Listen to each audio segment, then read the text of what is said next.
Okay, so this is my strengths and strategies narrative, and I chose to organize the poplet according to the acronym of vocal, visible, organized, compassionate, analytical, and leader by example. I couldn't help but thinking while I was doing this that these are categories or strengths that any instructor really would need, and not just an online instructor, and that I would probably add, I think, to these for online teaching. I would add probably innovative or experimental. That would probably ruin the nice little acronym of vocal, but I've found that that seemed to be the one thing that I felt like I was missing when I was talking about or when I was adding to these different categories. Okay, so my Poplet I'm really uncomfortable using. I just have never really gotten comfortable with this kind of visual layout of things, and so just even doing this was kind of an interesting experience for me, that if I were to ask students to do a Poplet, I might just give it to them as an option, because I'm aware that for me it's so uncomfortable for me to use, and I had so many sort of false starts with this that that I think I can be sympathetic, talk about compassionate, I think I can be sympathetic to students who might not be comfortable drafting in this way, or thinking about content in this way. Okay, so just to kind of walk through this, because I think that's what I'm supposed to do here. So I thought about visibility, and I was thinking about some of the things that I already do. So I put a personal introduction in the getting started section.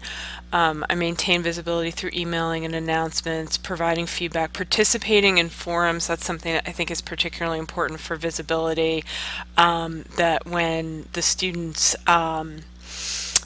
when you're asking them to post to forums, that you've got to get in there and be in the forum, particularly at the beginning of the semester. That visibility, I think, is so important. Sometimes they're slow to get started with participating in forums in a good and engaged way. So screencasts, when I taught the English 111 online, I found that the students really liked the screencasts. For whatever reason, that's something I think that allows them to hear my voice and maybe see my face if I include that. And so I've definitely continued doing that. I'd like to do that use the YouTube webcam. I haven't used that particular technology yet. So those are some things I think that I'm already doing in terms of visibility. Organization, I just try to keep the course navigation clear and simple for the students. I know that's something that I would like. If I'm taking an online class, I want it to be easy to see what it is that I have to do, when it's due, and that sort of thing. So I think that's really important. And also just me keeping organized, like staying on top of grading student work and being organized in that respect. Compassion, again, a quality that's not restricted to online educators, right? Certainly everybody needs to be compassionate in their teaching. I'm going to try to move some of these so that they're not overlapping with each other. That's weird. Autonomy. I don't know why that ended up in there. That should be deleted.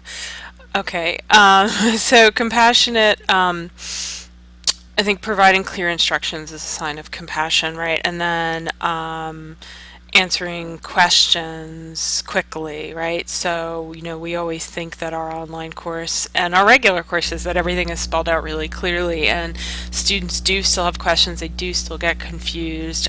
Being willing to answer those questions, answer them quickly, and not make students feel silly for asking them, I think that's part of the compassion. And also for me, I found with the English 111 that offering face-to-face office hours as students needed was also really part of compassion for the students. That some of the students sign up for an online class, they perhaps overestimated their ability to handle an online course, and so they need the face-to-face interaction to really help them.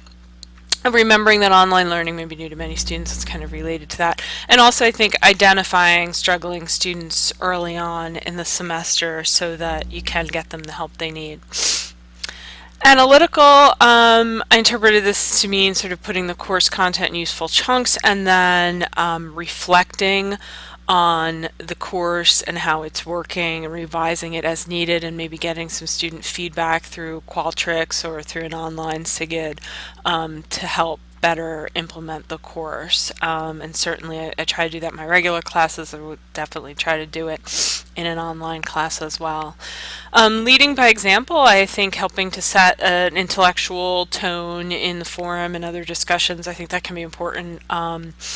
And grading promptly, being on time. We expect our students to submit work on time, so I think it's important to try to get that work back to them. And being self-reflective is also, I think, a way to lead by example. And maybe also sort of sharing, this kind of comes back to being visible and compassionate, but sort of sharing my own struggles with the content so that if there's a concept that I found when I learned it to be particularly difficult or